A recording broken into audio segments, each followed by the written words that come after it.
Dear students, स्वागत है आपका अपने यूट्यूब चैनल मनोहारी मैथ्स में। मैं आशा करता हूं कि आप पूर्णतः स्वस्थ होंगे और बोर्ड की परीक्षा की तैयारी कर रहे होंगे। तो बोर्ड की परीक्षा की तैयारी के दौरान कक्षा 10वीं गणित पृष्ठीय क्षेत्रफल एवं आयतन प्रश्नावली 13.2 के कुछ प्रश्न देखते हैं। अब इस पृष्ठीय क्षेत्रफल एवं आयतन में गोले पर, अर्धगोले पर, शंकु पर, बेलन पर, घन पर, घनाभ पर और इस तरीके से बहुत सारे प्रश्न बन सकते हैं। लेकिन इस प्रश्नावली में कुछ संयुक्त आकृतियों के आयतन, वक्रपृष्ठ, क्षेत्रफल ज्ञात करने की बात कही जाएगी। जैसे देखिए प्रश्न नंबर यह 1 है। प्रश्न नंबर 1 कहा कि एक अर्धगोला है जिसकी त्रिज्या OB बराबर 1 सेंटीमीटर दिया है और इसी अर्धगोले पर ऊपर से एक शंकु रख दिया गया है जिसकी ऊंचाई और त्रिज्या भी 1 सेंटीमीटर ही है। मतलब ये जो OA है यह भी 1 सेंटीमीटर दिया है। त्रिज्या 1 सेंटीमीटर है, ऊंचाई भी 1 सेंटीमीटर है। तो इस ठोस आकृति का हमको आयतन ज्ञात करना है, वो भी पाई के पदों में। पाई के पदों में नहीं लिखा रहेगा तो पाई का मान भर लेंगे 22/7 या 3.14। लेकिन पाई के पदों में अगर हमको मान ज्ञात करना है तो सबसे पहले इसके आयतन का हम सूत्र प्राप्त करेंगे। तो अर्धगोले का जो आयतन होगा, पूरे गोले का आयतन 4/3 पाई r³ होता है। तो अर्धगोले का आयतन 2/3 पाई r³ होता है। और उसके बाद ये जो हमारा शंकु है, शंकु का आयतन होता है पाई r² h/3 हो जाता है। ये है फार्मूला हमारा। r यहाँ भी रहेगा, r यहाँ भी रहेगा, क्योंकि दोनों का r बिल्कुल सेम है, कॉमन है। तो अब इसको हम सूत्र को थोड़ा सा छोटा बना लेंगे। यह हो जाएगा पाई r²/3 कॉमन ले लेंगे, पाई r²/3, पाई r²/3 कॉमन ले लेंगे। तो यहाँ हो जाएगा हमारा 2r और यहाँ हो जाएगा h हो जाएगा। ये हमारा इस संयुक्त ठोस के आयतन का सूत्र बन गया। सबसे पहले हम सूत्र बनाना सीखेंगे। सूत्र जब बन जाएगा तो मान भरना तो बहुत आसान है, हल करना बहुत आसान है। अब यहाँ पर हम मान भरेंगे। यहाँ पाई के पदों में तो आयतन ज्ञात करना है तो पाई का मान भरेंगे ही नहीं। r के जगह पर 1 सेंटीमीटर है तो 1 वर्ग कर देंगे, /3 हो गया। यहाँ 2 × 1 हो जाएगा और इसकी जो ऊंचाई OA है, ऊंचाई है, ये r है और यह h है। तो h के जगह पर भी 1 सेंटीमीटर ही भरेंगे। तो इतना घन सेंटीमीटर आंसर आएगा। अब इसको हल कर देते हैं। तो 2 × 1 = 2, 2 × 1 हो जाएगा 3, यानी कि ये पाई हो गया और 1 का वर्ग हो जाएगा 1 गुणे और 2 × 1 = 2 और 2 × 1 हो जाएगा 3/3 हो गया। 3 से 3 कैंसिल हो जाएगा, यह हो जाएगा पाई घन सेंटीमीटर। ये आयतन बराबर। तो प्यारे बच्चों, बहुत ही छोटा सा प्रश्न है, बहुत छोटा सा कैलकुलेशन भी है इसका। लेकिन मुख्य चीज क्या है इसमें? आकृतियों को पहचानना। क्योंकि परीक्षा में इबारती प्रश्न आएगा, उसकी सहायता से हमको चित्र बनाना पड़ता है। तो अर्धगोला का अर्धगोले का चित्र बनाएंगे, उसके ऊपर शंकु उलाट के रख देंगे और उसके बाद से त्रिज्या दिया, दोनों की त्रिज्या कॉमन हो जाएगी। ये 1 सेंटीमीटर है, ऊंचाई भी 1 सेंटीमीटर दिया गया है। इस तरीके से हम आयतन का सूत्र प्राप्त कर लेंगे, कॉमन लेकर के सूत्र को छोटा बना लेंगे, उसके बाद से यहाँ पर मान भर देंगे, आंसर आ जाएगा। तो प्यारे बच्चों, पूरे वीडियो में बने रहिएगा, आपको जरूर कुछ न कुछ मिलेगा। धैर्य रख करके अगर इसको आप देखेंगे तो प्रश्न पढ़ करके चित्र बनाने आ जाएगा और जब चित्र बन जाएगा तो आप सूत्र भी निकाल सकते हैं। सूत्र आ जाएगा तो आप मान भर करके जोड़, घटाना, गुणा, भाग, गणित की चारों संक्रियाओं का प्रयोग करके आप मान ज्ञात कर सकते हैं। आइए प्रश्न नंबर 2 देखते हैं। यह भी एक संयुक्त प्रश्न है। एक बेलन है और बेलन के दोनों सिरों पर एक शंकु रख दिया गया है, इधर भी शंकु रख दिया गया, इधर भी शंकु रख दिया गया है। इस पूरे आकृति की जो लंबाई है ये 12 सेंटीमीटर है और व्यास इसका 3 सेंटीमीटर है।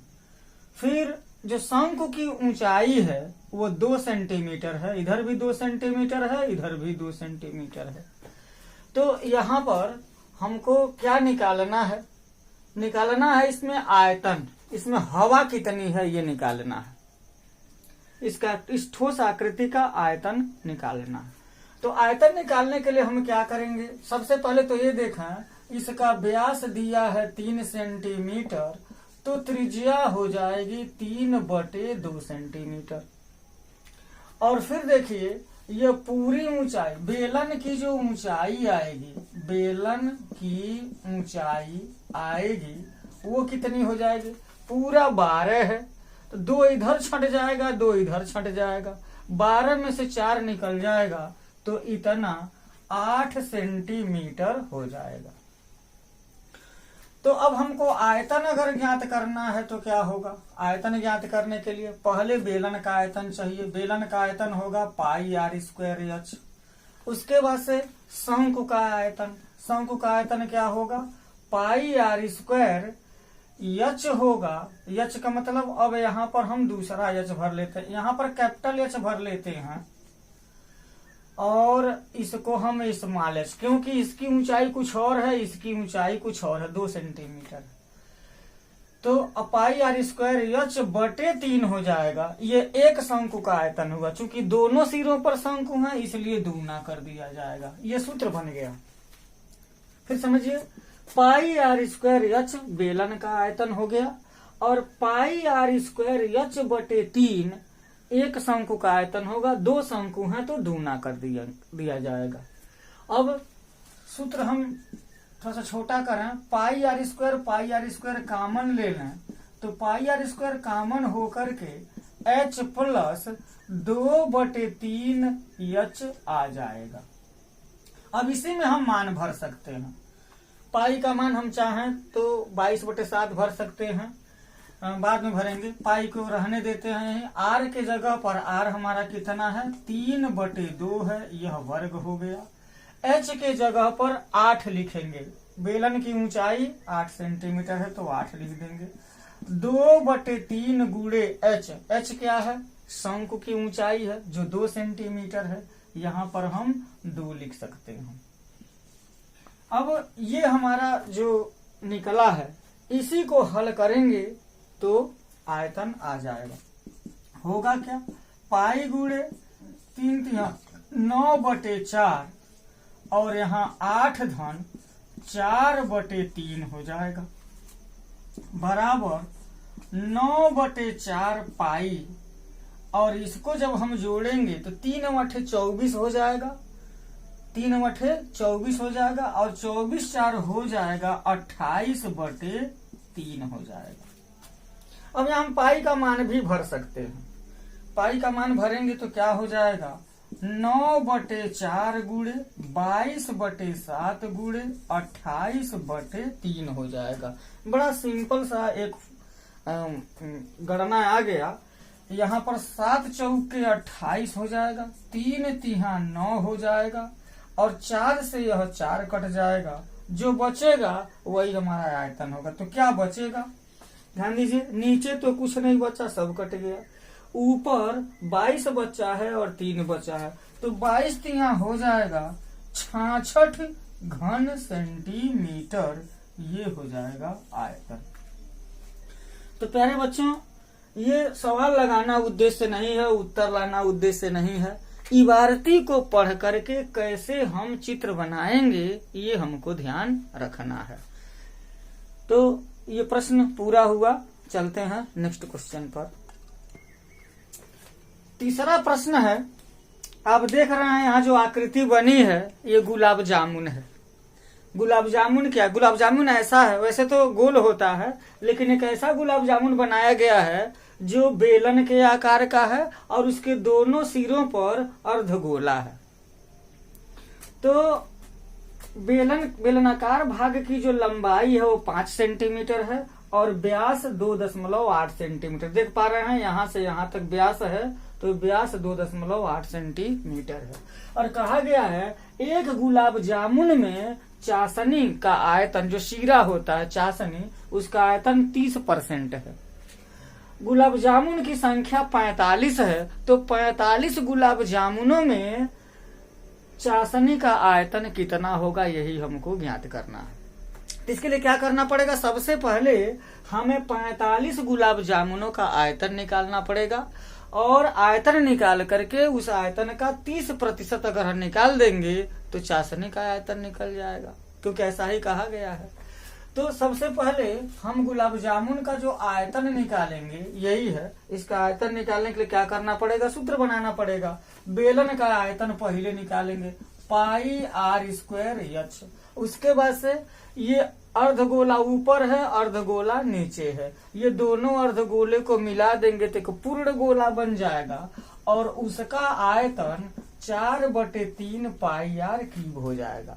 यहाँ ध्यान देने वाली बात यह है कि जो त्रिज्या बेलन के लिए काम करेगी, ठीक वही त्रिज्या गोले के लिए भी काम करेगी।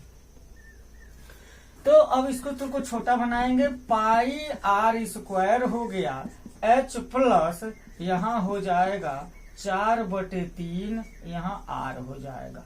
पाई आर स्क्वायर निकल गया तो एच प्लस 4/3 आर हो जाएगा यहाँ। अब यहाँ पर हम मान भरेंगे, मान भरेंगे तो क्या हो जाएगा, पाई की जगह पर भर देते हैं 22/7, 22/7, और आर के जगह पर व्यास इसका 2.8 है, तो इसकी त्रिज्या कितनी हो जाएगी, 1.4 हो जाएगी, गुणे 1.4, आर स्क्वायर है ना इसलिए। यश के जगह पर क्या भरेंगे, 5 सेंटीमीटर, 4/3 गुणे आर के जगह पर 1.4 भर दिया जाएगा।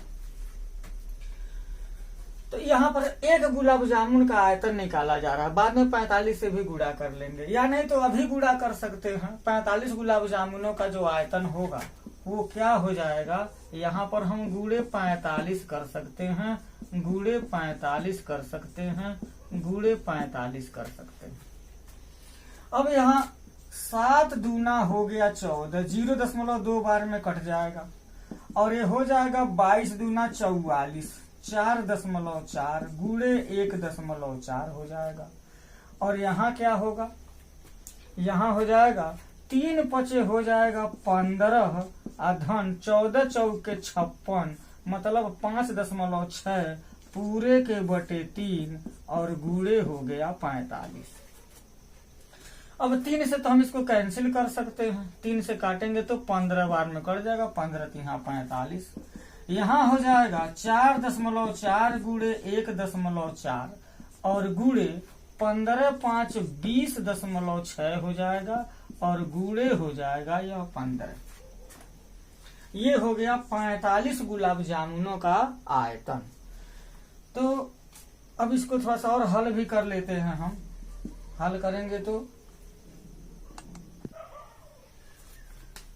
45 गुलाब जामुनों का जो आयतन आएगा ये हो जाएगा 1903.44 हो जाएगा घन सेंटीमीटर। अब इसमें चाशनी का कुल आयतन कितना हो जाएगा, चाशनी का आयतन कितना हो जाएगा, तो एक गुलाब जामुन में 30% है, तो 45 गुलाब जामुनों में, तो 45 गुलाब जामुन का जितना आयतन होगा उसका 30% निकाला जाएगा। 0.44 गुणे हो जाएगा 30%, तो 1 शून्य से 1 शून्य कैंसिल हो जाएगा। अब यहाँ पर इसको हम गुणा कर देंगे तो क्या हो जाएगा, 3 चौके 12 के 2, 3 चौके 12 के 13, 3 3 9, 9 1 हो जाएगा 10, 3 9 27 के 7, 3 कम 3, 3 2 5 हो जाएगा।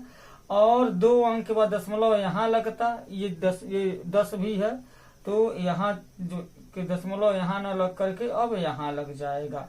571.032 घन सेंटीमीटर चाशनी का आयतन हो जाएगा।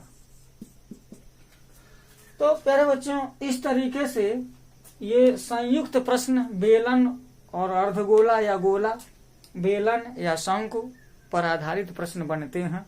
मैं उम्मीद करता हूं कि आप इस तरीके के प्रश्नों का इबारती पढ़ करके आप चित्र बनाने में सक्षम होंगे और चित्र बनाने के बाद से आयतन का सूत्र हो, चाहे वक्र पृष्ठ का सूत्र हो, चाहे संपूर्ण पृष्ठ का सूत्र हो, आप सक्षम होंगे।